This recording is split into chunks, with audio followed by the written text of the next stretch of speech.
যোৱাকালি ভাৰতবৰ্ষৰ কেন্দ্ৰীয় গৃহমন্ত্ৰী অমিত শ্বাহ ডাঙৰীয়া অসমলৈ আহিছিল আৰু বক্তব্যত অতি দুৰ্ভাগ্যজনকভাৱে অসমৰ জাতীয় জীৱনৰ বীৰ শ্বহীদসকলৰ প্ৰতি চূড়ান্তভাৱে অপমানসূচক মন্তব্য দিয়া পৰিলক্ষিত হৈছে।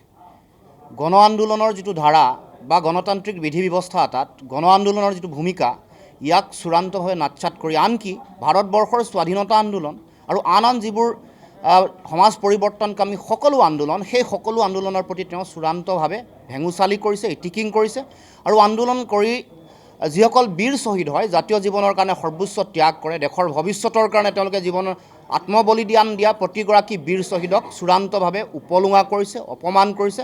ই অত্যন্ত দুৰ্ভাগ্যজনক। ভাৰতবৰ্ষৰ গৃহমন্ত্ৰী এগৰাকীৰ দৰে সন্মানীয় ব্যক্তি এগৰাকীয়ে শ্বহীদসকল, জাতীয় জীৱনৰ বীৰ শ্বহীদসকল, গণ আন্দোলনত জড়িত হৈ মৃত্যুবৰণ কৰা বীৰ শ্বহীদসকলৰ প্ৰতি কৰা এনেকুৱা মন্তব্য অত্যন্ত অশোভনীয়।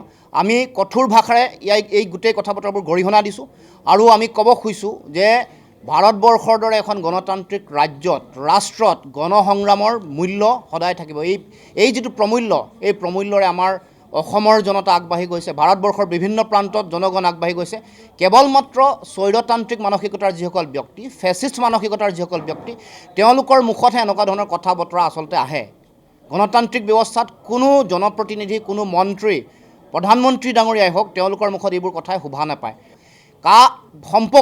কা বিৰোধী আন্দোলনটোৰ সম্পৰ্কত শ্বহীদসকলৰ প্ৰতি শ্ৰদ্ধাশীল হৈ মানুহৰ ওপৰত নিৰ্মম অত্যাচাৰ কৰাৰ কথা এটাও শব্দ নোকোৱাটোৱে শ্বহীদৰ পৰিয়াল বা শ্বহীদসকলক চূড়ান্তভাৱে অপমান কৰা কথাটোক সূচাইছে। গতিকে আমি কেন্দ্ৰীয় গৃহমন্ত্ৰীৰ এই মন্তব্যক আমি তীব্ৰ ভাষাৰে গৰিহণা দিছোঁ আৰু অসমৰ জাতীয় বীৰ শ্বহীদসকলক এনেকুৱা ধৰণৰ কথা বতৰাৰে, উপলুঙাসূচক মন্তব্যৰে যাতে কোনো কাৰণতে অসন্মান আৰু অশ্ৰদ্ধা নকৰে, তাৰ কাৰণে তেখেতসকলৰ প্ৰতি সকিয়নি জনাব খুজিছোঁ।